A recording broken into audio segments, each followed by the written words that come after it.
Lumière tamisée, public en place, Rebecca peut débuter son spectacle.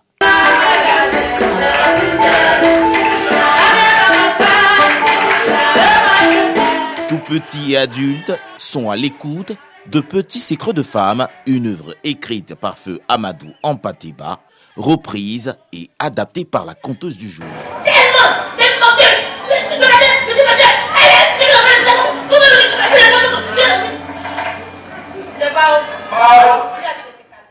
Deux heures plus tard, c'est au tour de Samira de conter une histoire tout aussi captivante. Une nuit pas comme les autres, le tonnerre compte et le vent se met à souffler.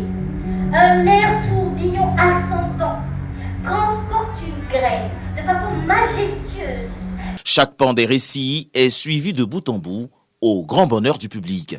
Elle a su mettre de côté toutes les conditions difficiles, à la fois techniques, à la fois le bruit extérieur, et elle nous a fait voyager dans son monde. Et c'était divin. Je me suis vraiment régalée. J'aime bien venir car ça m'inspire. Il y a des contes que j'aime bien, par exemple le lièvre et la souris. Je trouve que ces contes sont très instructifs pour le développement d'un enfant. Je trouve que c'est vraiment génial de pouvoir assister à beaucoup de spectacles très différents, très riches, très variés et d'en apprendre beaucoup sur les messages qui sont passés, comme ce soir avec la conteuse extraordinaire qu'on a pu écouter. Tribune de valorisation des cultures africaines, le Massa se positionne comme un rendez-vous incontournable en Afrique. De quoi ravir les participants au nombre desquels nos deux conteuses de la soirée. Je fais du conte à peu près depuis 2021, donc c'est un peu récent. Et le Massa, c'est ma deuxième plus grande scène.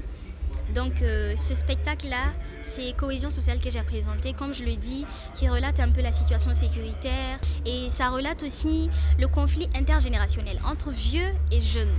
Et aussi ça parle des conflits interethniques. C'est pour ça que je dis respectons la différence. Je m'inspire plus du Baoulé, de Tébissou, de mon village, voilà, pour pouvoir raconter mes histoires. C'est une manière pour moi de promouvoir ce que je sais faire, les chants en langue, en Baoulé et tout. C'est notre tradition, c'est ma culture, c'est ce que je vends.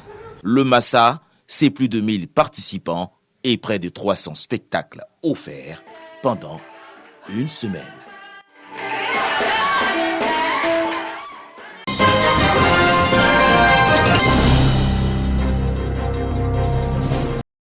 Le réseau international des alumni en ingénierie du genre, REAL-IG, vient de voir le jour. Ce réseau d'experts des différentes promotions de la formation en ingénierie du genre de la chaire UNESCO Eau, Femmes et pouvoir de décision. Son objectif, promouvoir l'approche genre comme outil d'analyse, de diagnostic, d'orientation de décision et d'intégration de solutions durables aux problèmes de développement. On veut une approche systématique du genre dans chacune de nos politiques, dans chacun de nos projets, dans chacun de nos programmes, pour un développement inclusif et durable de notre pays.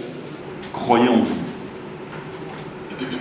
Le réseau que vous êtes en train de créer avec 313 personnes, ne le sous-estimez pas. Partagez vos rêves et vos ambitions. Accompagnez les autres qui ont des rêves et des ambitions. C'est tous ensemble qu'on y arrivera. Pour rappel, le réseau international des alumni en ingénierie du genre, constitué de plus de 300 experts, a pour vision d'être un réseau d'experts en genre engagés pour un monde inclusif et équitable.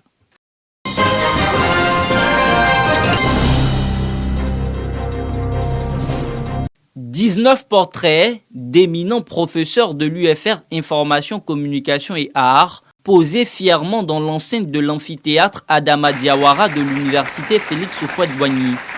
Des œuvres du plasticien Justin Oussou en hommage à ces enseignants qui consacrent leur vie à l'éducation des élites de la nation. C'est une partie de moi que je donne à mes collègues en souvenir et c'est un témoignage que je rends.